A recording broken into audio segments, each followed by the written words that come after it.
அல்லேலூயா. ஆதியாகமம் 14ஆம் அதிகாரம் 7, 8, 9.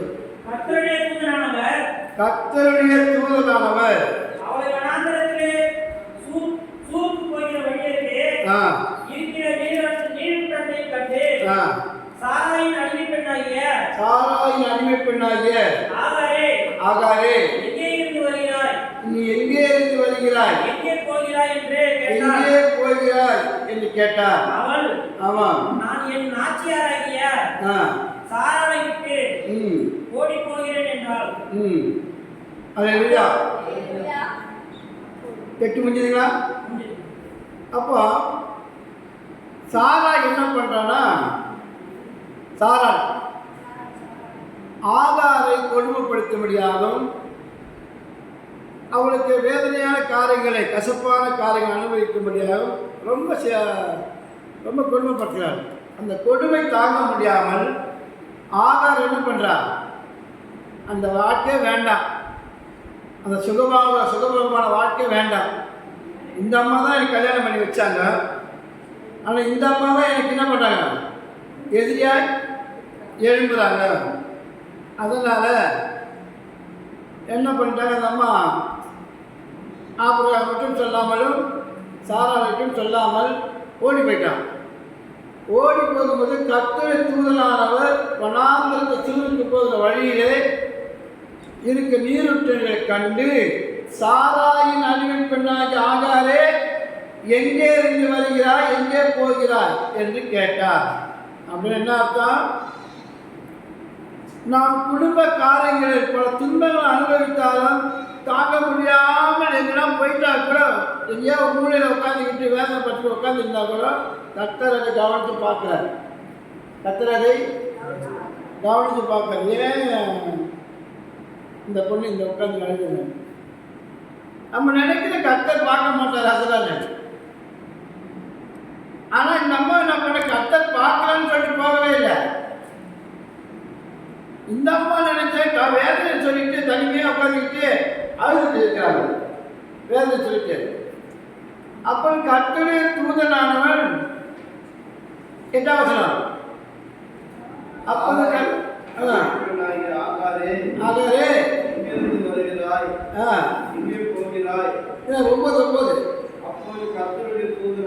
அப்போது கர்த்தருடைய தூதனானவன் நீ உன் நாச்சியாருக்கு திரும்பி போய் அவன் கைக்கு அடங்கியிரு என்றார். அவன் கைக்கு அடங்கி இரு. அல்லேலூயா. மறுபடியும் எங்க அனுப்புறாரு, திரும்பவா கொடுமை எடுத்துதான். கொடுமையா எங்க இருக்குதோ, எங்க பிரச்சனை இருக்குதோ அங்கதான் திருப்பி அனுப்புறதுக்கு அது தேவத்தூதன் தரிசனமானா. அவன் தான் வந்து கொடுமை தாங்க முடியாத ஓடுறான், தாங்க முடியாமல். அப்ப கொஞ்ச நாள் அங்கே அடங்கி இரு, கொஞ்ச நாள் இருக்கா அங்கே இரு. 1 பேதுரு 5ஆம் அதிகாரம் 6ஆம் வசனம். 1 பேதுரு 5ஆம் அதிகாரம் 6ஆம் வசனம். ஆகையால் ஏற்ற காலத்திலே தேவன் உங்களை உயர்த்தும்படிக்கு அவருடைய பலத்த கைக்குள் அடங்கியிருங்கள். அவருடைய பலத்த கைக்குள் அடங்கி இரு. அல்லேலூயா. இந்த அடங்கி இருக்கிறது கர்த்தர் சொன்ன பிறகு, அருமையான சகோதரிகளே, உங்களுடைய வாழ்க்கை எவ்வளோ போராட்டம் இருக்கலாம். உங்களுடைய போராட்டத்தை வந்து ஒரு பாஸ்டரால் விடுதலை கொடுக்க முடியாது, எந்த மனிதனால் விடுதலை கொடுக்க முடியாது. ஆனால் கர்த்தரால் தான் விடுதலை கொடுக்க முடியும், கர்த்தரால் தான் விடுதலை கொடுக்க முடியும். அப்போ நீ எந்த பிரச்சனையில புலம்பிக் கொண்டு அழுது கொண்டு வேதனைப்பட்டிருக்கிறாயோ, கர்த்தர் என்ன சொல்ற, கொஞ்ச நாள் அடங்கி இரு, கொஞ்ச நாள் அடங்கி இரு. நீ அடங்கி இருக்கும் போது ஏற்ற ஒரு காலம் வரும், ஏற்றவரே காலம் வரும். உயர்த்தன்னு சொல்லிக்காரு, அது 1 வருஷம் 2 வருஷம் கர்த்தர் அந்த மாதிரிலாம் சொல்ல. ஆனால் உயர்த்து வரும். அந்த காலம் வரைக்கும் நீங்க என்ன பண்ண, அடங்கி இருக்கணும். அல்லேலூயா. அடங்கி இருந்தால் தேவன் நம்மளை வெட்கப்படுத்த மாட்டார், உயர்த்துவார். அப்ப அந்த தேவன் தூதனுடைய வார்த்தைக்கு கீழ்ப்படிந்து சாரா என்ன பண்ண, திரும்பி போய்விட்டாள். அல்லேலூயா. 10ஆம் வசனத்தை வாசிப்போம். இன்னும் கர்த்தருடைய தூதனானவர் அவளை நோக்கி சந்ததியை மிகவும் பெருக உன் சந்ததியை மிகவும் பெருக பண்ணுவேன். அது பெருகி எண்ண முடியாததா இருக்கும் என்றார். போகும்போதே ஒரு வாக்குத்தத்தத்தை கொடுக்கிறார். உன் சந்ததியை நான் மிகவும் பெருக பண்ணுவேன். ஆனா போற இடம் கொடுப்பதா? திண்டு போனா நம்ம திட்டுவாங்களே, திண்டு போனா நம்ம மதிக்க மாட்டாளே, நம்ம சொல்லாம கொள்ளாம வந்துட்டோமே, இந்த மறுபடியும் போனால் நம்மளை என்ன டார்ச்சர் கொடுப்பாங்க, ஒரு பயம் திகில் இருக்குது. இதுதான் மனுஷனுடைய இயல்பு. இது எல்லாருக்கும் இயல்பு தான். நான் ஆண்டவர் சொல்லிட்டாங்க, நீ அங்கேயே போ, அங்கே தங்கிடு. ஏன்னா நீ ப்ரெக்னெண்ட்டாக இருக்கிற, கர்ப்பவதியாக இருக்கிற. அதனால நீ எங்கே அடைஞ்சு திரிய தேவையில்லை. நீ சாரா விட்டு கொஞ்ச நாள் என்ன பண்ண அடைஞ்சிரு. அது இல்லையா, நான் உன்னை பெருகவே பண்ணுவேன் என்று சொல்கிறார். அல்லேலூயா. அதனால நம்முடைய வாழ்க்கையில இப்படிப்பட்ட பிரச்சனைகள், போராட்டங்கள் சந்திக்கும். வேலை பிரச்சனை இருக்கலாம், ஊழியர்களில் பிரச்சனை இருக்கலாம், குடும்பத்தில் பிரச்சனை இருக்கலாம், பலவிதமான போராட்டங்கள் வரும் பொழுது கர்த்தர் என்ன சொல்றாருன்னா, எங்க பிரச்சனை இருக்குதோ, எங்க போராட்டம் இருக்குதோ அங்கேயே நீ அடங்கி இரு, கர்த்தர் உயர்த்துவார். உன்னை நான் பெருக பண்ணுவேன்னு சொல்றார். கேட்டு நான் பெருக பண்ணுவேன், எப்ப பண்ணுவீங்க அதை சொல்லுங்க. சில பேர் ஜோசியோட கேட்பாங்க. எங்க அம்மா அந்த காலத்துல ஜோசி பார்ப்பாங்க. பார்த்துக்கிட்டு இருக்கிற பொண்ணு எங்கேருந்து வரா கேட்பாங்க. பொண்ணு எங்கேருந்து வரா, அது எப்போ வரா, பொண்ணுக்கு எத்தனை அண்ணன் தம்பி, இந்த மாதிரிலாம் கேட்பாங்க. ஆகாது அந்த மாதிரிலாம் நம்ம கேட்கல. எப்போ உயர்த்துங்க, எவ்வளோ நாள் காத்திருக்கணும், அதெல்லாம் கேட்கல. காத்திருனா காத்திரு, அடங்கினா அடங்கிரு. ஆக திரும்ப கேட்கவே இல்லை. திரும்ப கேட்காம அந்த தேவனுடைய வார்த்தை கீழ்ப்படுகிறார். 13ஆம் வசனம். அப்பொழுது அவள் என்னை காண்போரை நானும் இவ்விடத்தில் கண்டேன் அல்லவா என்று சொல்லி தன்னோடு பேசின கர்த்தருக்கு நீர் என்னை காக்கிற தேவன் என்று பெயரிட்டார். போதும். இப்போ இந்த அம்மா என்ன பண்ண, கர்த்தருக்கே பேர் வச்சாங்க. நான் வனாந்தரத்தில் ஓடி திரிஞ்சு அலைஞ்சேன், என் வாழ்க்கை ரொம்ப மோசமாக போச்சு நினச்சேன். ஆனால் கர்த்தர் வழியிலே என்னை சந்தித்து பேசினார். ஆனால் என் கண்ணீரை கண்டார் அப்படின்னு சொல்லிட்டு கர்த்தருக்கு ஒரு பேர் வச்சிட்டாங்க. என்ன பேர்? நீர் என்னை காண்கிற தேவன். அல்லேலூயா. ஆனால் இன்னைக்கு இந்த அம்மா பேர் வச்சாலும் சரி, ஆனால் வாழ்க்கையில் ஒரு பெரிய தப்பு பண்ணிட்டாங்க. யாரு?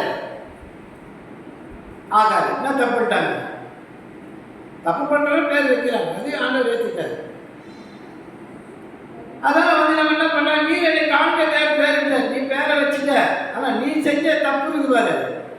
ஒரு கொண்டாட்டி இருக்குன்னு தெரிஞ்சிருந்து மனைவி இருக்கு தெரிஞ்சா அவள் 1000 சொல்லுவா. நீ போய் சேர்த்துக்கியா? சேர்த்துக்க நீ. ஆனால் இப்போ அவள் தொட்டு விட்டான்னு சொல்லிட்டு நீ ஓடி வர. நான் அப்படியே விட்டுருப்பேன். சரி பார்த்தேன், என்ன பண்ண, நீ அறியாமல் இருக்கிற, இதெல்லாம் அடங்கிடு. ஆனால் இன்னொருத்தர் வாழ்க்கையை குறுக்க புகுந்து கட்டிய மனைவியை ஓரம் தள்ளிட்டு சுகபோகமாய் வாழ்ந்திருக்கலாம். அது கொஞ்ச காலம்தான். பிள்ளைகளை வளர வளர வளர ஒரு பிள்ளைகள்லாம் துன்மார்க்கமாக இருக்கும். அல்லேலூயா. இன்னைக்கு அதே ஒரு சென்னையில் அந்த மாதிரி காரியங்கள் நடக்குது. சபை விசுவாசியே ஒருத்தர் என்ன பண்ண, கல்யாணம் பண்ணிட்டு சபை நடத்துறாங்க. அதுவும் சென்னையில் இருக்குது.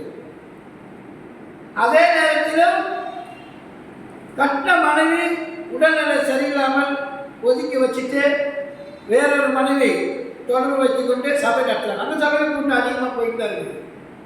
அல்லேலூயா. ஆனால் அந்த மாதிரி பாட்டு பாடுறாங்க பாரு, ஆதார் பாடுற மாதிரி பாடுறாங்க. ரொம்ப வருஷம் நல்லா பண்ணுவாங்க, பாட்டெலாம் பாடுவாங்க. ஆனாலும் அந்த அம்மா யார்? 2வது மனைவி. அல்லேலூயா. பாட்டெலாம் நல்லா வருஷம் நல்லா தான் இருக்கும்.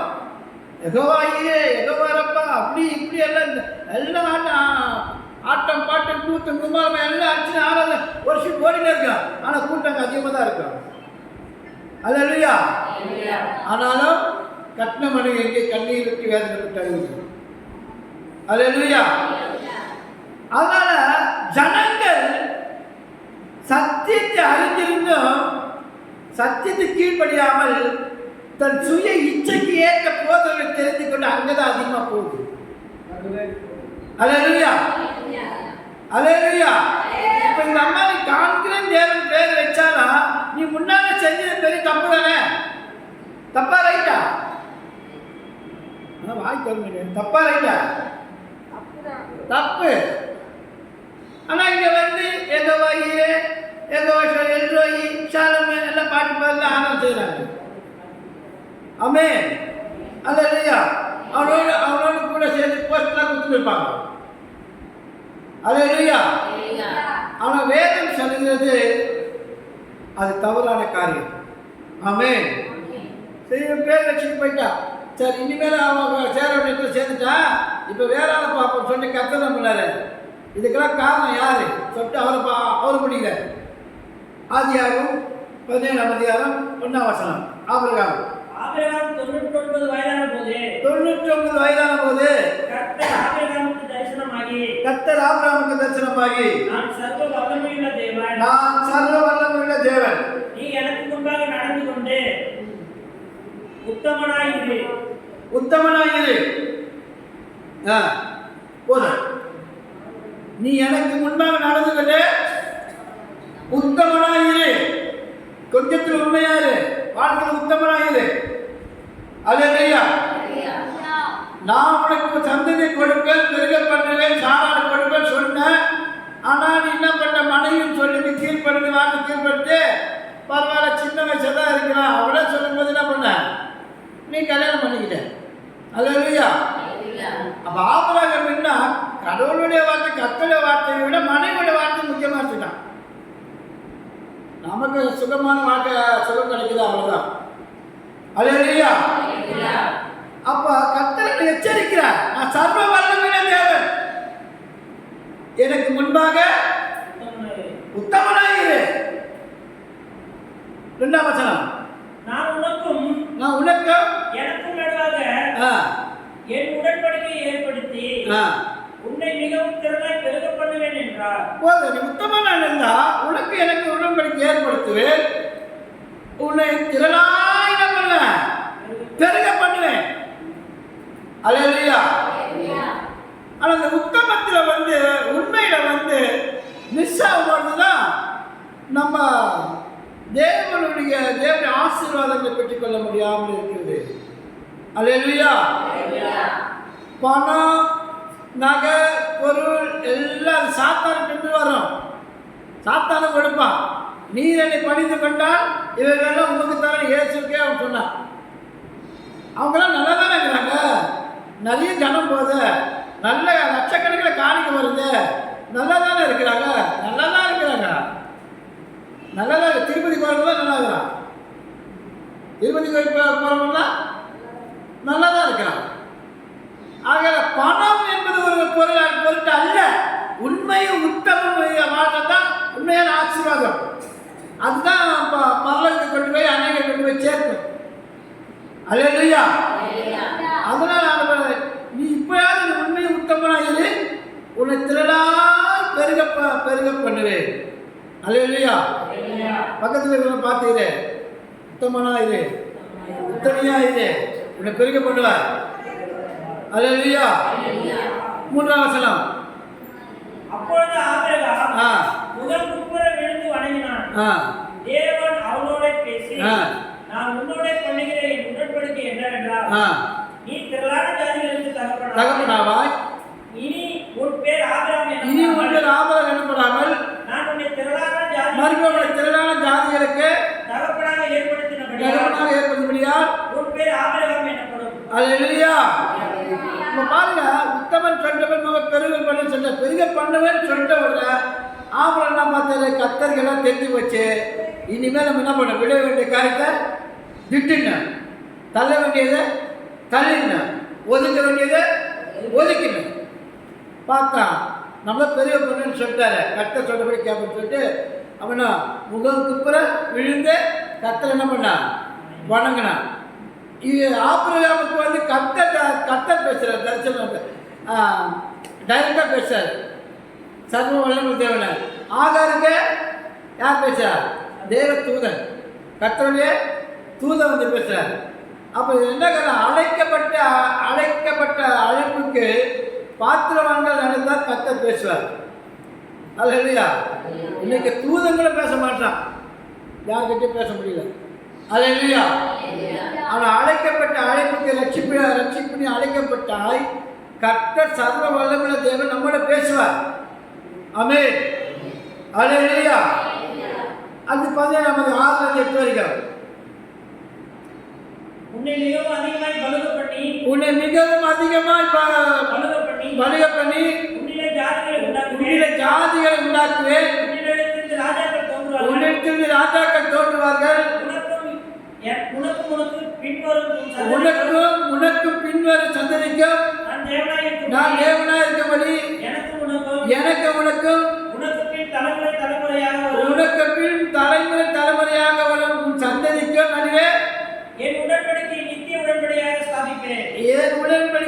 உடன்படிக்கையாக நான் ஸ்தாபிப்பேன். அப்புறம் நீ பரதேசியாய் தங்கி வருகிற கானான் தேசம் முழுவதையும் உனக்கும் பின்வரும் சந்ததிக்கும் நித்திய சுதந்திரமாக கொடுத்து நான் அவருக்கு தேவனாய் இருப்பேன். அல்லேலூயா.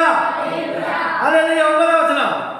இன்னும் தேவன் ஆபிரகாமை நோக்கி இப்பொழுது நீயும் உனக்கு பின் தலைமுறையாக வரும் சந்ததியும் என் உடன்படிக்கையை கைக்கொள்ளுங்கள். என் உடன்படிக்கையை கைக்கொள்ளுங்கள். அப்போ என் கட்டளைக்கு கைப்பிடிங்க, அப்பதான் உன் சந்ததி நல்லா இருக்கும். அல்லேலூயா. அதனால வந்து நம்ம வரைக்கும் பார்த்துட்டு போயிடக்கூடாது விசுவாசிகளே. நமக்கு பின்னால் வர பேர குழந்தைங்களாம் நல்லா இருக்கணும். அதெல்லாம் கர்த்தருடைய வார்த்தை சத்தியத்தின்படி கீழ்படுத்தி அதன்படி நடக்கும்பொழுது நாம் பயப்படவே தேவையில்லை. வேதம் சொல்லுது, யாத்திராகமம் 20:6 சொல்லுது, ஒருவன் என்னிடத்தில் அன்பு கூர்ந்து என் கற்பனைப்படி நடந்தால் அவனுக்கு 1000 தலைமுறைக்கு நான் இரக்கம் செய்வனாக இருப்பேன். அல்லேலூயா. 1 தலைமுறை 2 தலைமுறை 1000 தலைமுறை வரைக்கும் இரக்கம் செய்து சொன்னவருக்கு நிச்சயமா செய்வார். ஆமென். இப்போ நம்ம வாழ்க்கை பரதேசி போல இருந்தாலும், ஆபிரகாம் வாழ்க்கை பரதேசி போல இருந்தாலும் கர்த்தர் என்ன சொல்றாருன்னா, இந்த கானான் தேசத்தை முழுவதும் உனக்கு நான் உன் சந்ததிக்கு நான் கொடுப்பேன். அல்லேலூயா. நிச்சயமா கர்த்தர் நமக்கு கொடுப்பார். ஆனால் இப்போதைக்கு நம்முடைய பார்வைக்கு ஒன்றும் இல்லாத போல தெரியும். ஆனால் நாட்கள் வரும், காலங்கள் போகும், நம்முடைய ஜனங்களும் கர்த்தர் பிள்ளைக்கு வார்த்தைக்கு கேட்டு கீழ்ப்பதி நடக்கும் பொழுது அவர்கள் மல்லிகை பெருகி மிகவும் ஆசீர்வாதமாக இருப்பார்கள். அல்லேலூயா. அல்லேலூயா. ஆதியாகமம் 21 அதிகாரம் 5 வசனத்தை வாசிப்போம். தன் குமாரனாகிய ஈசாக்கு பிறந்தபோது ஆபிரகாம் 100 வயதாக இருந்தார். 100 வயதாக ஈசாக்கு பிறக்கும்போது 100 வயது, கரெக்டா 100 வயது வேதம் சொல்லுது. 100 வயதா இருக்கும்போது அப்புறம் அப்பொழுது சாராள் தேவன் என்னை நகைக்க பண்ணினார். இதை கேட்கிற யாவரும் என்னிடத்திலே நகைப்பார்கள். இதை கேட்கிற என்னோடு கூட நகைப்பார்கள். அப்படின்னா சொல்ல, இந்த வயசுல நானே கேள்வியா இருக்கிறேன். இப்ப கேள்வி வந்து குழந்தைக்கு பால் கொடுக்குது, அவளுக்கே சிரிப்பா இருக்குது. இந்த வயசுல கர்த்தர் எனக்கு கொடுத்துருக்காரு, அப்பவே கொடுத்துட்டா நல்லா இருக்கு. இந்த வம்பே வந்திருக்காது. ஆனா இப்ப 7 வயசு அப்ப காத்து என்னன்னா, கர்த்தர் எந்த வயதிலும் எந்த நேரத்திலும் மனிதனால முடியாத இயற்கைக்கு அப்பாற்பட்ட காரியங்களை கர்த்தர் செய்வார். அல்லேலூயா. அல்லேலூயா. அந்த அம்மாவை சொல்ல, நானே வந்து பிள்ளை பெறக்கூடிய தகுதியே இல்லை, எனக்கு எல்லாம் முடிஞ்சு போச்சு. இப்போ வந்து தருவன்னு சொல்கிறாரு. இதெல்லாம் என்ன சொல்லிட்டு அவங்க அம்மா ஒரே உள்ளுக்குள்ளே ஒரு நகைச்சி சிரிக்கிறாங்க. அப்போ தேவனால் ஆகாத காரியம் ஒன்றுமில்லை, கர்த்தரால் எல்லாம் முடியும். ஆமென். 5 வசனம் வாசிப்போம். 21:5. தன் குமாரனாகிய ஈசாக்கு பிறந்தபோது முடிஞ்சு போச்சு. சாரா பிள்ளைகளுக்கு பால் கொடுப்பாள் என்று ஆபிரகாமுக்கு எவர் சொல்லுவார்? அவருடைய முதிர் வயதிலே அவருக்கு ஒரு குமாரனை பெற்றேனே என்றால் பிள்ளை வளர்ந்து பால் மறந்தது. ஈசாக்கு பால் மறந்த பிறகு ஆபிரகாம் பெரிய விருந்து பண்ணினான். அப்படின்னா என்ன? அத பர்த்டே, அல்லேலூயா, அத பெரிய விருந்து வச்சான் ஆபிரகாம் குழந்தை பால் மறந்த பிறகு. ஏன்னா இந்த வயதான காலத்தில், இந்த முதிர்ந்த வயதில் என்னுடைய மனைவிக்கே ஒரு குழந்தை கொடுத்துக்கிறாருன்னா அது எவ்வளோ பெரிய விஷயம். அல்லேலூயா. இப்போ அந்த மாதிரி குழந்தை பிறந்தவங்க என்ன பண்ணுறாங்க? ஆகார அற்பமாக நின்றாங்க. ஆகாரம் என்ன பண்ணுறாங்க? அற்பமாக எண்ணுகிறார்கள். 8ஆம் வசனத்தை வாசி வச்சுக்க, 13ஆம் வசனம் வாசிங்க. அடிமைப்பெண்ணின் மகனும் உன் வித்தாய் இருக்கிறபடியா அவனையும் ஒரு ஜாதியாக்குவேன் என்றார். அவனையும் ஒரு ஜாதியாக்குவேன் என்றார். ஆபிரகாம் அதிகாலையில் எழுந்து அப்பத்தையும் ஒரு துருத்தி தண்ணீரையும் எடுத்து ஆகாருடைய தோளின் மேல் வைத்து பிள்ளையையும் ஒரு நிமிஷம் அந்த 9 வாசிங்க. பின்பு எகிப்து தேசத்திலாகிய ஆகார் ஆபிரகாமுக்கு பெற்ற குமாரன் பரியாசம் பண்ணுகிறதை சாராள் கண்டு ஆபிரகாமை நோக்கி இந்த அடிமை பெண்ணையும் அவன் மகனையும் புறம்பே தள்ளும். என் குமாரனாக ஈசாக்கோட சுதந்திரவாளியாக இருப்பது இல்லை என்றார். தன் மகனை குறித்து சொல்லப்பட்ட இந்த காரியம் ஆபிரகாமுக்கு என்ன பண்ண நிச்சயமா இருக்குதா? யாருக்கே இருக்குதான்னு செய்யலாம். அவன பிள்ளை தானே, அது முதல் பிள்ளையாச்சே. அப்படி இருக்கும்போது இப்போ ஈசாக்கு பிறந்த உடனே சாரா என்ன பண்ணுறா? வேண்டாம், அடியோட ஓரம் கட்டுன்றார். அவன் சுதந்திரமாக இருக்கக்கூடாது, என் பிள்ளைக்கு சமமாக இருக்கக்கூடாது, அவளை முதல்ல தள்ளுன்னு சொல்லிட்டு ரொம்ப டார்ச்சர் பண்ணிடுறான். இதை குறித்து ஆபிரகாமுக்கு ரொம்ப மன வருத்தமாக இருக்குது. நாம் தொடர்ந்து வாசிப்போம். அப்பொழுது தேவன் ஆபிரகாமை நோக்கி அந்த பிள்ளையையும் அடிமை பெண்ணையும் குறித்து சொல்லப்பட்டது உனக்கு துக்கமாக இருக்க வேண்டாம். ஈசாக்கினிடத்தில் உன் சந்ததி விளங்கும். ஆதலால் சாரா உனக்கு சொல்வது எல்லாவற்றையும் கேள். அடிமை பெண்ணின் மகனும் உன் வித்தாயிருக்கிறபடியால் அவனையே ஒரு ஜாதியாக்குவேன் என்றார். அதை நிறுத்திக்கோ. அப்போ என்னன்றா, கர்த்தர் சொல்ல சாராளோட பேச்சை கேளு. அந்த அடிமை பெண்ணையும் குழந்தையும் தள்ளி விட்டு குறைவே தள்ளு. அல்லேலூயா. அப்போ கர்த்தர் முதல்ல என்ன பண்ணாரு? சாரா கிட்ட போய் அடங்கின்னு சொல்றாரு. அடங்கி இருந்து கொஞ்ச நாள் இருந்து அம்மா வாழ்ந்துட்டாங்க. இப்போ ஈசாக்கு குழந்தை பிறக்க வச்சு என்ன பண்ணுறாரு? சாரா என்ன பண்ண இந்த குழந்தைய ஆகாரம் பிறகு தள்ளுறா. கர்த்தரே அதுக்கு என்ன பண்ணாரு? நியாயமாக எடுத்துக்கிட்டு அதை செய்ய. முதல்ல கொஞ்ச நாள் வாழ்ந்தியா, ஒரு குழந்தை பிறந்ததா, அடுத்த மூத்தவளுக்கு இடக்கூட முதல் மனைவி மதிக்கணும். வாழ்ந்த போன கொஞ்ச நாள் தான், ஏதோ வந்த சேர்ந்த கொஞ்ச நாள் தான், அதோட நீ என்ன பண்ண போக வேண்டியதுக்கு வா கட்ட தொட்டு அனுப்புறாரு. இவருக்கு வசனமாக இருக்குது. நம்ம கட்ட சொன்ன பிறகு நம்ம என்ன பண்ண? கீழ்படின. இப்போ என்ன பண்ண? மாம்சமான மனுஷன் என்ன பண்ண? உலகம் என்ன சொன்ன? அவ கெடிவி முகலாம் சிங்கி போச்சு, சிறுகி போச்சு. அவள் சின்ன பொண்ணு இருந்தாலும் ஓட முடியாது இருப்பா. அவளை போய் தொத்த சொல்கிறீங்க, கேட்பீங்களா? கேட்க மாட்டீங்க. அதனால வாய் வரல. கர்த்தர் சொல்றாரு, அவளை துரத்து, புறம்பே தள்ளு. இப்போ கர்த்தரை பேச்சு யார் கேட்டா? ஆபிரகாம கேட்டான். அதை போல யார் முடிவு எடுக்கிற?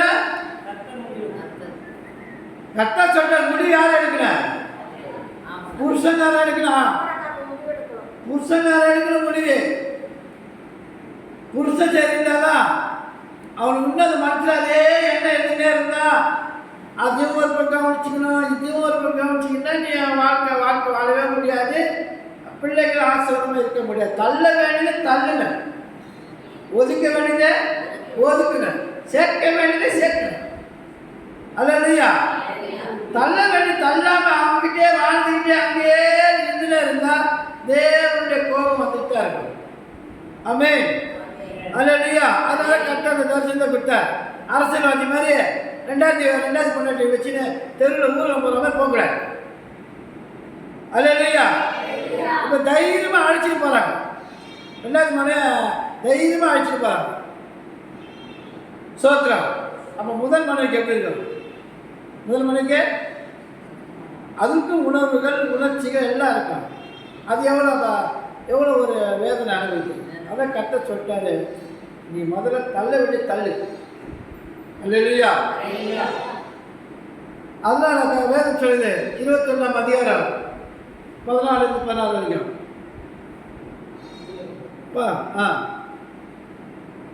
ஆபிரகாம் அதிகாலையில் எழுந்து அப்பத்தையும் ஒரு தூக்கி தண்ணீரையும் வைத்து பிள்ளையையும் ஒப்பு கொடுத்து அவனை என்ன பண்ணான்? வாசிங்க 14-21 ஆமா ஆபிரகாம் அதிகாலையில் 16 வரைக்கும்.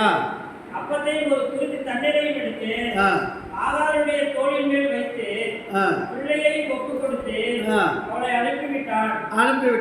அவள் புறப்பட்டு போய் பெயர்சபாவின் வனாந்தரத்தை அலைந்து திரிந்தார்.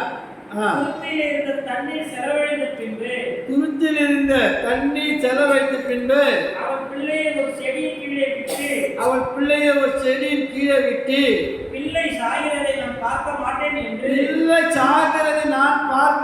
என்று எதிராக ஒரு அம்பு எந்த எவ்வளவு தூரமோ அவ்வளவு தூரம்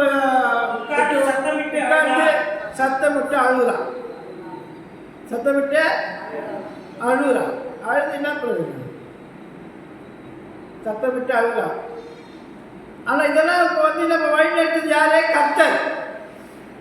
ஆபிரகாம என்ன பண்ண அனுப்பிச்சு விட்டுட்டார். கர்த்தருக்கு கீழ்ப்படிந்து சாரோட பேச்சு கேட்டு அனுப்பிச்சிட்டார். ஆனால் இந்த அம்மா மறுபடியும் என்ன பண்ண அலைஞ்சு திரியுறாங்க. ரெண்டாவது சம்சாரம் வந்து உள்ள நுழைஞ்சதுன்னா அலைஞ்சு திரிகிற வாழ்க்கை தான், அலைஞ்சு திரிய வேண்டியதுதான். அதனால இந்த அம்மா என்ன பண்ணுறாங்க? அழுதுங்கிறாங்க. இவர் தான் போக சொன்னார், கத்துறாங்க போய் அழைக்குதுன்னு சொல்கிறாரு. நான் இப்போ இவ்வளோ நாளாக அழைங்கிருந்தேன்.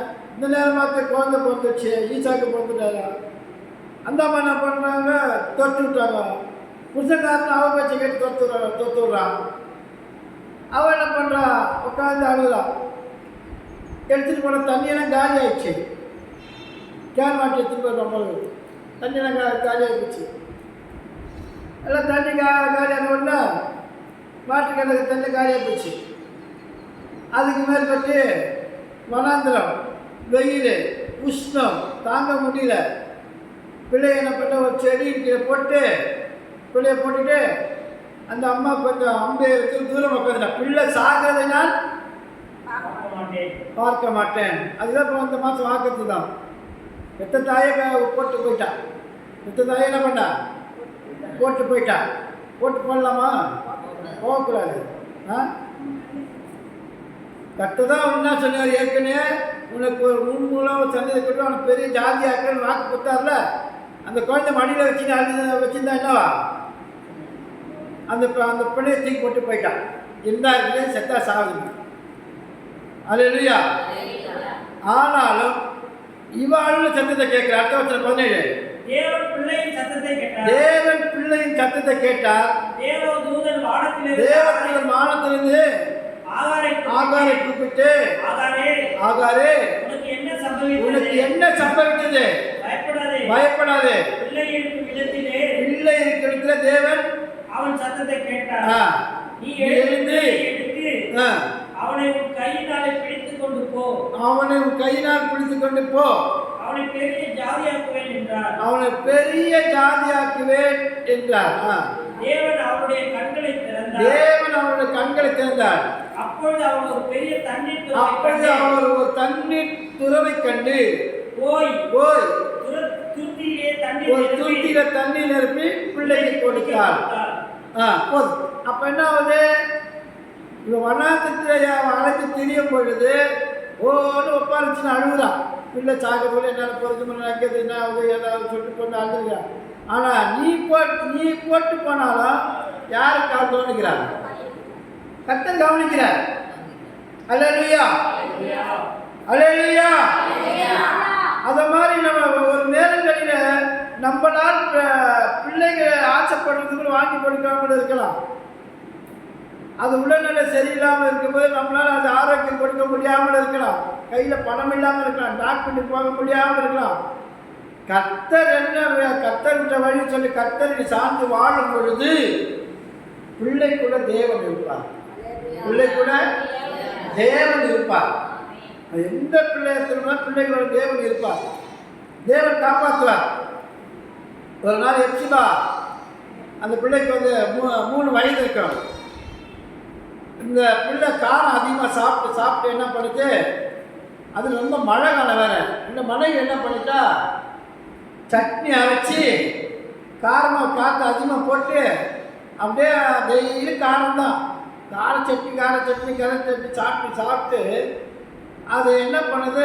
அந்த மழை கழிக்கிற வழி அந்த புதம் அப்படியே வெளியே வந்துடுச்சு. வெளியில் வந்துட்ட உடனே அந்த பிள்ளைக்கு ரொம்ப வேதனையாக தரையில் அடிபட்டுட்டு அப்படியே மூச்சு திணறிக்கின்னு அதே சாப்பிட்டு ரொம்ப மோசமாக இருக்குது. இங்கேருந்து உழுத்து விட்டு போன உடனே எனக்கு அப்படியே மனம் உடைஞ்சு போச்சு. ஆனால் இவ்வளோ சொந்தக்காரங்கள் இருந்து இந்த பிள்ளையை கவனிக்கலையே, ஒரு ஹாஸ்பிட்டல் தூக்கி போக மாட்டேன்னு சொல்லிட்டு அப்புறம் நான் என்ன பண்ணேன்? அந்த தோர்மல் போட்டு ஒரு வாழை இலையை எடுத்துக்கிட்டு அதை கையில் அப்படியே அழுத்திக்கிட்டு ஹாஸ்பிட்டல் தூக்கிட்டு போயிட்டேன். ஹாஸ்பிட்டல் தூக்கிட்டு போனால் அங்கே ஒரு கட்ட பொம்மையில் அந்த டாக்டர் பேர் ஆண்டிமரத்தில் அவர் திட்டார், என்னப்பா இவ்வளோ மோசமான நிலை பிள்ளையை தூக்கி வந்து வச்சுருக்கிறேன். இல்லைங்க மனைவியில் சரியான ஊருக்கு போயிருந்தேங்க, இந்த மாதிரி ஆட்சி பண்ணுறேன். இப்போ இவகிட்ட இதெல்லாம் பிள்ளைய கொடுக்காது இனிமேலாம் சொல்லிட்டு அவருக்கு இன்ஜெக்ஷன் போட்டு அந்த இதை வீக்கத்தை வச்சு அதுக்கு மேற்பட ஒரு 3 நாள் கழிச்சுவா, ஒரு வாரம் கழிச்சுவான்னு சொல்லி ஒரு ட்ராப் செய்து கொடுத்து அது மாதிரி தடுப்பு வீக்கெல்லாம் வைக்கிற மாதிரி. அதற்கு மேற்பட்டு நான் சென்னைக்கு தூக்கிட்டு வந்துட்டேன். சென்னைக்கு அன்றைக்கி சென்னைக்கு தூக்கிட்டு அவங்க டாக்டரை பார்த்து அவர் கிறிஸ்தவர் டாக்டர், அந்த டாக்டர் நிச்சயப்பட்டு ஒரு ஊழியக்கார டாக்டர் அவர் போய் ஜெயிச்சு அவர் அதில் ஸ்பெஷலிஸ்ட். அவர் என்ன பண்ணார்? கை க்ளோஸை போட்டு அந்த இதை உள்ளே தள்ளி டாப்ஸ் போட்டு அதிலிருந்து பிள்ளை சுகமானது. அல்லேலூயா. நாம் கவனிக்காத தூக்கி போட்டு வந்தாலும் மனைவி தூக்கி போட்டு வந்தாலும் கர்த்தர் பிள்ளைகளை கவனிப்பார். அல்லேலூயா. பணம் இல்லை ஒன்றும் தான் ஊழியத்துக்கு வந்துட்டு தான். ஆனால் தேவன் கவனிப்பார். இன்னைக்கெல்லாம் தான் பிள்ளைங்களுக்கு எல்லாம் தெரியாது. ஜாப் பண்ணுமானே நீ இருந்த சின்ன வயசுல இந்த நிலைமை நினச்சி பார்த்தா அப்போ தெரியும். அல்லேலூயா. தூக்கி வளர்த்தவங்களுக்கு கர்த்தருக்கு தெரியும். அதனால பிள்ளைகளை நாம் விட்டுட்டு வந்தாலும் கர்த்தர் கவனிக்கிறவராக இருக்கிறார். அல்லேலூயா, அல்லேலூயா. அதனால சில நேரம் பிள்ளைகளை சத்துரு வந்து சோதிக்கும்படியாக நம்ம மன உளைச்சலாக்கும்படியாக பல விதமான தொல்லைகள் கொடுப்பான். ஆனால் தேவனை சார்ந்து உறுதியாக விசுவாசத்தில் இருக்கும்போது கர்த்தர் பிள்ளையோடு இருக்கிறார். ஆகாரின் சத்தத்தை கேட்டாரா? பிள்ளையின் சத்தத்தை கேட்டாரா? பிள்ளையின் சத்தத்தை கர்த்தர் கேட்டார். அல்லேலூயா. அந்த குழந்தைக்கு வலிக்கிற வலியின் சத்தத்தை கர்த்தர் கேட்பார். அல்லேலூயா. அதனால நீ மூலையில் உட்காந்து சத்தம் பிள்ளைங்க அது கேட்கல, அவர் பிள்ளையின் சத்தத்தை கேட்டாதான் வேதம் சொல்லுது. அல்லேலூயா. அப்புறமேல அந்த தண்ணியை துறவி கண்ட உடனே தண்ணியை கொடுத்து அந்த குழந்தைய வாயில ஊற்றி குடிச்சு அழைச்சிட்டு போ, இவனை ஒரு பெரிய ஜாதி ஆக்குவேன். 20 வசனம். தேவனுடைய பிள்ளைகள் என்றால் அவன் வளர்ந்து வனாந்திரத்திலே குடியிருந்து வில் வித்தை வல்லவனானான். அல்லேலூயா. அவனை வல்லவனாக்குது யாரு? தாய் தகப்பனா? தேவன் நம்முடைய பிள்ளைகளை நம்மளே வல்லவனாக்க முடியாது. நீ என்னதான் சுய முயற்சி எடுத்து என்னதான் பண்ணி ஏதாவது செஞ்சுட்டு வந்தாலும், நீ கான்வென்ட்டில் படிக்க வச்சாலும் சரி, எங்கே படிக்க வச்சாலும், பணத்தை கொட்டினாலும் சரி, கர்த்தர் பிள்ளையோடு இருந்தாதான். கர்த்தரே பிள்ளைகளோடு. எத்தனை பிள்ளைங்க கான்வென்ட்டை படித்து துன்மார்க்கமாக இருக்குது, படித்து டிகிரி முடிச்சுக்கிட்டு துன்மார்க்கமாக இருக்குது. அதனால் வந்து கான்வென்ட்டை படிக்கிறவங்களுக்கு இல்லை. ஆனாலும் பிள்ளைகள் நல்ல படிக்க கற்றால் போதிக்கும், நல்ல ஒழுக்கத்தை கற்றுக்கணும், நல்ல படிப்பு தான் செய்யணும். ஆனாலும் பிள்ளைகள் கற்றால் இருக்கும்படியாக பிள்ளைகளை வளர்க்கணும். பிள்ளைகள் கற்றால் இருக்கும்படியாக பிள்ளைகளை வளர்க்கணும். எத்தனை பிள்ளைங்க என்ன பண்ணுறாங்க, வேலை கட்சோன்னா நம்ம வெளிநாட்டுக்கு போயிடுது. வெளிநாட்டுக்கு போயிட்டு அது என்ன பண்ணுறது, ஏதோ இப்போ பேரண்ட்ஸ் கவனிக்குதே கிடையாது. எத்தனை பிள்ளைங்க என்ன பண்ணுறாங்க, ட்ரிங்க்ஸ் பண்ணுறாங்க, போதை பாட்டுக்கு அடிமையாகிறாங்க. ஆனால் பிள்ளைங்க இங்கே தாய் தப்பில் பண்ண பிள்ளை நல்லா சம்பாதிக்குது, இல்லை ஃபாரினில் இருக்குது, அது ஃபாரினில் என்ன கதியாக இருக்குதுன்னு அதுதான் தெரியும். ஆனால் வெளிநாட்டுக்கு போகிறதுனாலே அது பண்ணால உன் பிள்ளைகளை ஒளிவு வர கண்டுகளும் பங்கியை சுற்றி வரணும். அது இல்லையா, அந்த நாட்டுக்கு போனால் நல்லா இருக்கு, இந்த நாட்டுக்கு போனால் நல்லா இருக்குன்னா அதெல்லாம் கிடையாது. பிள்ளைகளை உன் பக்கத்தில் வச்சுக்கிட்டு கர்த்தருக்கு பயப்படுற பயத்தை உருவாக்கணும். அல்லேலூயா. கர்த்தருக்கு பயப்படுற பயம் ஞானத்தின் ஆரம்பம். அல்லேலூயா. பக்கத்தில் இருக்கிறவங்க பார்த்து சொல்லுங்க, உங்கள் பிள்ளைகளை கர்த்தருக்கு பயப்படுற பயத்தை உண்டாக்குங்க. ராதியா பாருங்க, எனக்கு பிள்ளை இருக்குது. அல்லேலூயா. அல்லேலூயா. ஆதியாகமம் 21ஆம் அதிகாரம்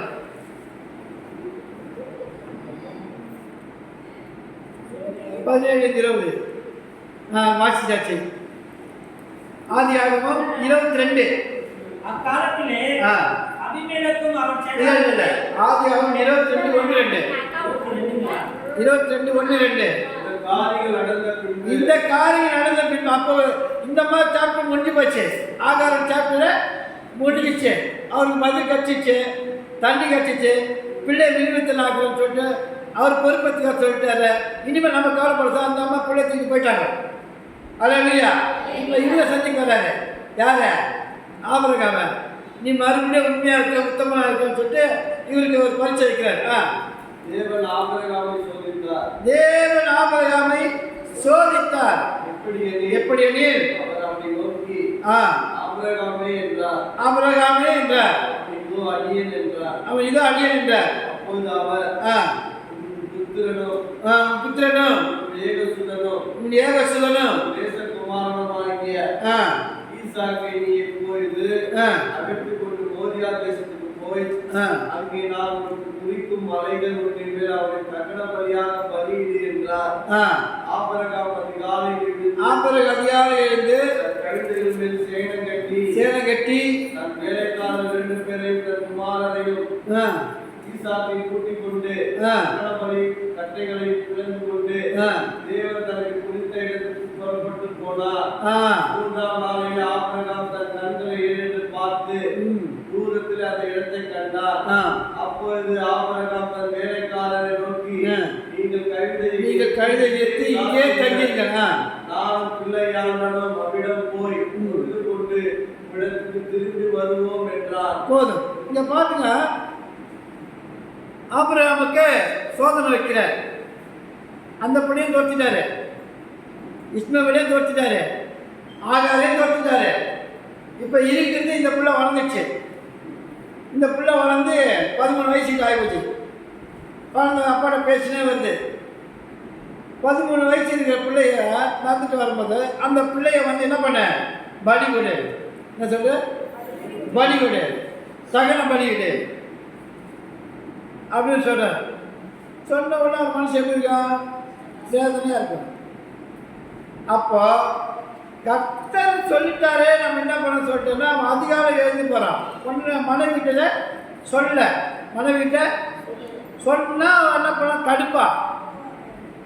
அதெல்லாம் கர்த்தர் கொடுத்தா நான் கொடுக்க மாட்டேன். கர்த்தர் தான் நீ கொடுத்தா, பிள்ளைய கொடுக்க கேட்டால் கொடுப்பாரா? பெத்த தாய் கொடுக்காது, நான் கொடுக்க மாட்டேன். அது என் மணிக்கே சென்றாலும் சாப்பிட்டு அவர் சொல்கிறதுக்கு நீ நான் கொடுக்க மாட்டேன் அடம் பண்ணுவான். மனைவி கிட்ட என்ன பண்ணுறது சொல்லவே இல்லை. அப்போ சில காரியங்கள் கர்த்தர் நமக்கு முக்கியமான ஒரு பெரிய காரியங்களை தெரியப்படுத்தினால் நமக்கும் தேவனுக்கு மாத்திரம்தான் தெரிய வேண்டும். ஏன்னா இவன் தான் சில விஷயங்களை மனைவி ஒத்து வரமாட்டாங்க. அதனால் இவர் என்ன பண்ணுறாரு, ஈசாக்கு அழைச்சிக்கிட்டு கூட்டி கொண்டு தகன பலிக்கு கட்டைகளை கலந்து தேவன் குறித்த இடத்துக்கு புறப்பட்டு போகிறார். புறப்பட்டு போகும்போது வேலைக்காரர்களையும் கழுதி அங்கே நிற்க வச்சுட்டு இங்கே இருப்பா, அந்த மழை வந்துச்சு, நானும் என் பிள்ளையாண்டம் தொழுது கொண்டு வரும் அப்படின்னு இல்லை. அவனுக்கு உள்ள மனசுக்குள்ள தெரியும், சும்மா சொல்லுவார் கத்தரு, அவரை பற்றி நம்மளுக்கு தெரியும். அதனால நம்ம சொன்ன மாதிரி தகன பண்ணி எடுத்துட்டு போவோம், அங்கே என்ன நடக்குது அப்புறம் பார்த்துக்குவோம். அதான் இங்கே சொன்னேன், நானும் என் பிள்ளையான தொழுது கொண்டு வரும். அப்போ இது ஒரு விசுவாசம் உள்ள ஒரு அறிக்கை. சூழ்நிலைகள் மோசமாக இருந்தாலும் நம்ம எப்படி பேசணும், எனக்கும் எனக்கு அடுத்து என் பிள்ளைகளும் பேர குழந்தைகளை என்ன பண்ண மிகுந்த ஆசீர்வாதமாக இருப்பார்கள். ஆனால் இங்கே பார்த்தா சூழ்நிலை என்ன இருக்கும், பிள்ளைக்கு உடல்நிலை சரியில்லாமல் இருக்கும், மோசமான ஆபத்தான நிலையில் இருக்கா. கத்த சொல்லி அவர் சொன்னது மாற்ற மாட்டேன், ஒரு சந்ததியை பெருக பண்ணுன்னு சொல்லிக்க நிச்சயம் பெருக பண்ணுவார். அவனுக்கு அந்த ஸ்டேட்மெண்ட் பிடிச்சிட்டான். அவனுக்கு பெரிய ஜார்ஜியாக்கான பெரிய ஜார்ஜியாக்கு பெருக பண்ணு, வானத்து நட்சத்திரங்களை போல கடற்கரை மனையில போல பெருக பண்ணுன்னு சொன்னார. அவர் மனுஷங்களை ஓடி நின்று அப்போ இவனை எடுத்துட்டு அது எப்படி பெருகும். ஆனாலும் அவர் சொன்னதுக்காக நம்ம என்ன பண்ணோம், கீழ்ப்படிஞ்சு போவோம். அல்லேலூயா. அப்போ அந்த மாதிரி உன்னுடைய வாழ்க்கையில் பயங்கரமான போராட்டங்கள் வரும்போது, விசுவாசத்துக்கு போராட்டங்கள் வரும்போது ஏற்கனவே கொடுத்த வாக்கு தத்துவத்தை என்ன பண்ண, கர்த்தர் கொடுத்த வாக்கு தத்துவத்தை நினைவு கூறணும். கர்த்தர் கொடுத்த வாக்கு தத்துவத்தை என்ன பண்ண, நினைவு கூறணும். அல்லேலூயா. அதனால உன் பிள்ளைகள் கர்த்தரால் போதிக்கப்பட்டிருப்பார்கள் என்று எனக்கு வாக்கு கொடுத்தாரு. அந்த பிள்ளைகள் எப்போ கர்த்தரால் போதிக்கப்பட்ட, எந்த வயசு, சின்ன வயசுலன்னு தெரியாது, நல்லது கெட்டது எப்போ புரியும், வளர்ந்து வாழ்வு வயது வரைதான். அதனால அந்தந்த பிள்ளைக்கு அந்தந்த கேட்ட போடி கர்த்தரால் போதிக்கப்பட்டு கர்த்தர் வளர்த்துட்டார். அதுக்கடுத்து என்ன பண்ணாரு, ஏசாயா 59 கடைசி வசனத்தை வாசிச்சு வாக்கு தத்துவத்தை என்ன பண்ண. அது பல போராட்டங்கள் வரும்போது நான் என்ன பண்ணேன், அது நினைப்பேன். ஏசாயா 59 கடைசி வசனம், உன்மேல் இருக்கிற என் ஆவியும் நான் உன் வாயில் அருளிய என் வார்த்தையோ இது முதல் என்றென்றைக்கும் உன் வாயில் இருக்கும். உன் சந்ததியின் வாயிலிருந்தும் உன் சந்ததியினுடைய வாயிலிருந்தும் நீங்கள் என்று கர்த்தர் சொல்லுகிறார். இது எனக்கும் அவரோடு இருக்கும் என் உடன்படிக்கை என்று கர்த்தர் வாக்கு தத்தம் கொடுக்கிறார். அப்போ எது இருக்க போது, என் ஜெனரேஷன் எது இருக்க போது, ஆசீர்வாதம். பேரப்பிள்ளைகளுக்கு பிள்ளை, அந்த பிள்ளைகளை கர்த்தர் வார்த்தை பேசுமா, கர்த்தர் வசனத்தை பேசுமா. உன் வாயிலிருந்தும் உன் சந்ததியினுடைய வாயிலிருந்தும் நீங்கள் என்று கர்த்தர் சொல்லுகிறார். அப்ப பிள்ளைகள் உயிரோடு இருந்ததால வாய் விட்டு பேச முடியும். அல்லேலூயா. அதனால அவங்கள சித்தம் இல்லாமல் எதுவும் நடக்காது. ஆமென். அதனால எனக்கு எந்த சூழ்நிலை வந்தாலும் கர்த்தர் கொடுத்த வாக்கு தத்தை நினைவு கொண்டு என்ன பண்ண, இந்த வாக்கு தத்தை நிறைவேறும். இப்போ ஒரு மாதிரிலாம் இருக்கும். அல்லேலூயா. அதெல்லாம் கர்த்தர் அவங்களுக்கு ஒரு வாக்கு தத்துவத்தை வச்சு நீங்க உரிமையா நீங்க பேசும்போது கர்த்தர் என்ன பண்ணுவாரு, அந்த வாக்கு தத்துவத்தை நிறைவேற்றுவார். யாராருக்கு வாக்கு தத்தம் உங்களை குறித்து ஒரு வாக்கு தத்தம் ஏதோ கொடுத்துருப்பா கை தூக்குவாங்களா, கர்த்தர் எனக்குலாம் ஒரு வாக்கு தத்துவம் கொடுத்துக்கிறாரு. யாருமே இல்லையா? 1 2 3 4 அல்லேலூயா. சரி, 4 பேர் வாக்கு தத்துவம் கொடுத்துருக்க. அந்த வாக்கு தத்துவத்தை வச்சே நீங்க கர்த்தர் என்ன பண்ண, இப்படி சொன்னீங்களே நீ அவர்கிட்ட போராடி கேட்கும் போது அது நிறைவேற்றுவார். சொன்னாலும் சொல்லிட்டு நம்ம ஞாபகப்படுத்தினே இருக்குது. அவர் மறக்க மாட்டாரு. ஆனா நம்மளால முடிஞ்ச எடுத்து சொல்லிட்டே இருக்கணும், ஞாபகப்படுத்திட்டே இருக்கிறேன். அது இல்லையா? குழந்தை கூட அப்பா தாக்கிட்டு வாங்கிட்டு வரேன்னு சொன்னீங்க, வாங்கிட்டு வரலையா? ஐயோ மறந்துட்டா, சரி நாளைக்கு கண்டிப்பாக வாங்கிடா. அது இல்லையா? பொல்லாத தகவல் மேலே என்ன பண்றாங்க, பிள்ளைகள் நேற்று கேட்டதை வாங்கி கொடுக்க முடியும்னு சொல்லிட்டு அவங்க விரும்பினதை வாங்கி கொடுப்பாங்க. அது இல்லையா? வாக்கு கொடுத்தாரு. அதே மாதிரி உனக்கு ஒரு வாக்கு தட்டம் கொடுத்தாருன்னா அந்த வாக்கு தட்டத்தை வச்சே எல்லா சூழ்நிலையும் என்ன பண்ண செதுக்கும் போது வாக்கு தட்டத்தை நிறைவேற்றுவார். அதே இல்லையா? அதனால 2ஆம் அதிகாரத்தில் 10-12 வரைக்கும்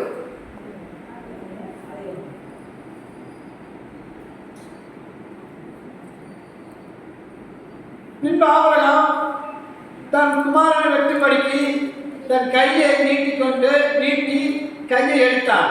அப்பொழுது கர்த்தர் தூதனார் வானத்திலிருந்து ஆபிரகாமே ஆபிரகாமே கூப்பிட்டார். அவர் இதோ அடியில் என்றார். அப்பொழுது அவர் பிள்ளையானவர்கள் கையை போடாதே, அவனுக்கு ஒன்றும் செய்யாதே, நீ அவனை புத்திரன் என்றும் ஏகசுதன் என்றும் எனக்காக ஒப்புக்கொடுத்தபடியினால் நீ தேவனுக்கு பயப்படும் என்று இப்போது அறிந்திருக்கு.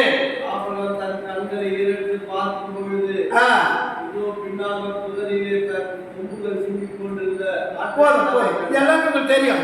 அதனால என்ன பண்ணாரு, அவர் என்ன ஆண்டு பண்ண கத்தி எடுத்துட்டான், எல்லாம் கட்டி போட்டு எடுத்துட்டான். அதுக்குள்ள பிள்ளை கேட்குதப்பா எப்பா எல்லாம் ரெடியா இருக்குது, ஆடுங்கப்பா கஷ்டம் பார்த்துக்கொள்ள பாப்பா. அவரை எரிய வைக்கிறது அவரே வேற சொன்னாரு. ஈசாக்க அவர் தான் எரிய போறாரு. ஆனால் அவருக்கு தெரியும் அவரே வேற சொன்னாரு. எல்லாம் ரெடியா எங்கப்பா ஆடுங்க கஷ்டம் பார்த்துக்கொள்ள பாப்பா நன்றாங்க. அப்போ ஆபிரகாம் தன் பிள்ளையை அந்த கிடத்தி கட்டும் பொழுது ஈசாக்கு எப்படி இருந்திருக்கான்? விவரம் தெரிஞ்ச பிள்ளை, வெட்ட ஆத்தாளுக்கு தெரியாமல் என்ன வேலை பண்ணுறாரு. கடவுளுக்கு சரி, கடவுள் சித்த இது அப்படிதான் நடக்குது. ஆபிரகாம் தகப்பனுக்கு தன் சொல்லுக்கு கீழ்ப்படிந்தான். அதே போல் வேத வசனத்தின்படி எந்த பிள்ளை கீழ்ப்படிந்து நடக்குதோ அவனுக்கு விரோதமாக எந்த ஆயுதமும் வாய்க்காது. அதனால கத்து ஓங்கிய வெட்ட நேரத்தில் ஆபிரகாமே ஆபிரகாமே பிள்ளையான கத்தியை போடாத, சும்மா அவனை டெஸ்ட் பண்ணி பார்த்தேன், சோதிச்சு பார்த்தேன்.